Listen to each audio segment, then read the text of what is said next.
యేసుక్రీస్తు నామంలో బెతస్తా విడుదల పరిచయ తరపున మీకు ప్రేమపూర్వకమైన వందనాలు. ఈ దిన వాక్య ధ్యానము. నా తల్లిదండ్రులు నన్ను విడిచినను యెహోవా నన్ను చేరదీయను. కీర్తనల గ్రంథం 27వ అధ్యాయం 10వ వచనం.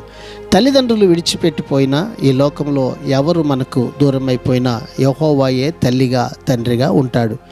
మానవ మాతృడు ఎవరికి సాధ్యపడిన విధంగా ఆయన వారిని ప్రేమించి పోషిస్తాడు. యెషయా గ్రంథం 49వ అధ్యాయం 15వ వచనంలో ఈ రీతిగా రాయబడింది. స్త్రీ తన గర్భమును పుట్టిన బిడ్డను కరుణింపకుండా తన చంటి పిల్లను మరచున వారైనా మరచుదురు కానీ నేను నిన్ను మరవను. మనము ఆరాధించే దేవుడు మనలను మర్చిపోయే దేవుడు కాదు, విడిచిపెట్టే దేవుడు ఎంత మాత్రము కాదు.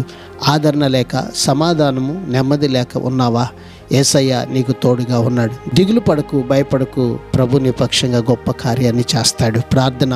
మహాగణుడా, మహోన్నతుడా, జీవాధిపతి, మా మంచి యేసయ్య, నీ మహాకృపను బట్టి ప్రేమించి మరొక నూతన దినాన్ని మాకు ఇచ్చినందుకు నీకు వందనాలు, స్తోత్రాలు చెల్లిస్తూ ఎవరి ఈ లోకంలో మమ్మల్ని విడిచిన నువ్వు విడువని ఎడబాయిన మంచి దేవుడుగా మాకున్నందుకు నీకు వందనాలు చెల్లిస్తూ ఈ దినాన్ని ప్రభువా ఈ నీ ప్రజలందరినీ చేరదీసి నీ హక్కున చేర్చుకొని వారి పక్షంగా గొప్ప కార్యాన్ని మీరు జరిగించి మహిమ పొందమని యేసు నామములో ప్రార్థించి అడిగి వేడుకుంటున్నాం తండ్రి.